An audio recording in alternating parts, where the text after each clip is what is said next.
I got a call the other night from what I first thought was a very sweet, nice young lady. What I found out is she is an absolute tiger and fighter from Beacon Falls, Connecticut. She found out about the conservative meetings and such that were going on. Got some of our flyers for this, handed them out at the meeting. I asked her to speak with us for a couple of minutes. Ronnie, could you come up? Tell us what happened way far away in Beacon Falls, Connecticut last week. And I love it. Roar.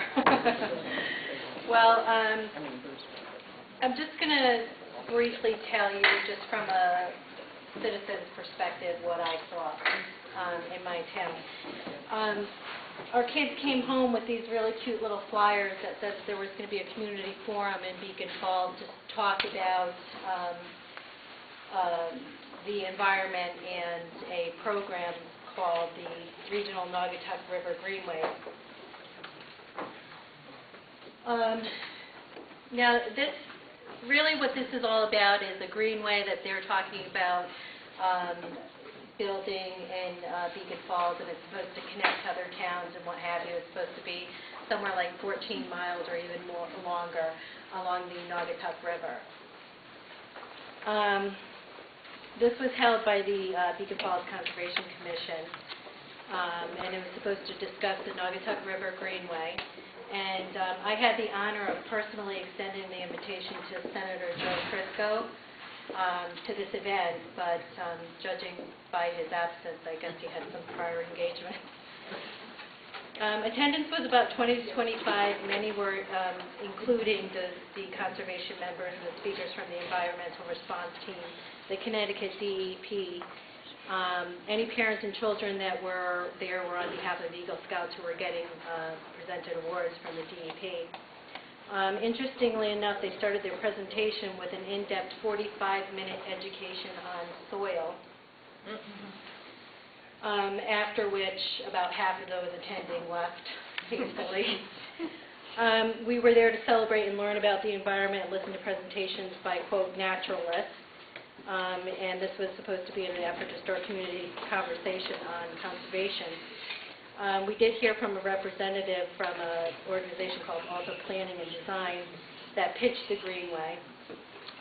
They said it was to improve quality of life as an alternative transportation and also as preventative medicine.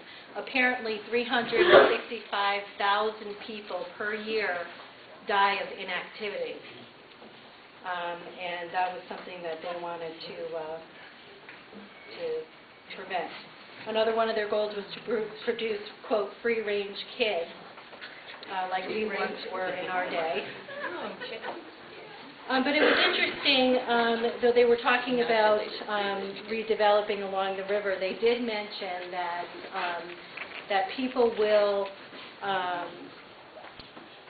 say that there is a need that we need to preserve the corridor next to, along the river. So it was kind of like an afterthought. He said, well, you know, this is going to be great for the community, and your kids are going to be able to bike on this trail, and you're going to be able to, you know, be active and what have you.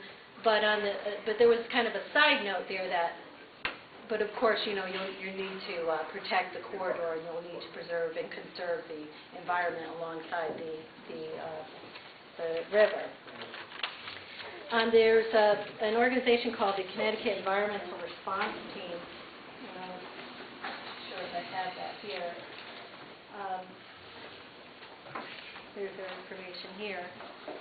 And apparently they are sponsored by a lot of federal, it says here, federal, state, regional, and local agencies. And they provide their time and expertise of environmental professionals to, free of charge, do an environmental review of open spaces in your town. Now, whatever advice that they come up with, they said it's strictly, you know, it's up to the town. We just give you the advice, and we let you know all the information, and it's up to the town and the elected officials to make the decisions. A lot of what I heard really was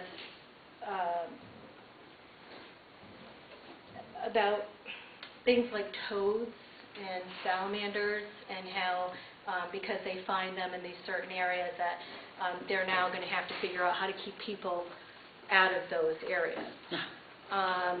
Another thing that somebody had brought up was there's a plant, a species of a plant that is apparently a protected plant, and they showed us the photograph of it. It looked similar to a fern.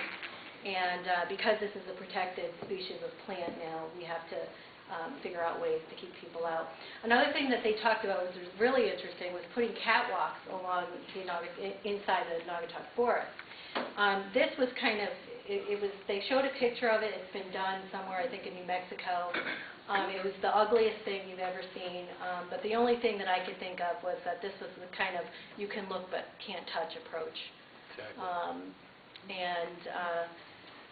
So that's basically, from my perspective, what I've seen. You know, they were a little bit upset about who I was and what I was passing out when I was standing out front. I had a gentleman from We Are Change standing out there with me, passing out invitations to this event. But the one thing that they do know is that they're on notice, that there's somebody that lives in the town, that knows what they're up to, and we're going to keep watching them. So I want to say thank you to John for inviting me, and everybody who put this event on, and thank you to you as well for your presentation, because now I'm armed, and I'm ready. And I'm ready to find other people who are going to get involved, and other people who are going to know about this, so that we can go in there and we can say, not our town. Ronnie and I'm from Beacon Falls, Connecticut.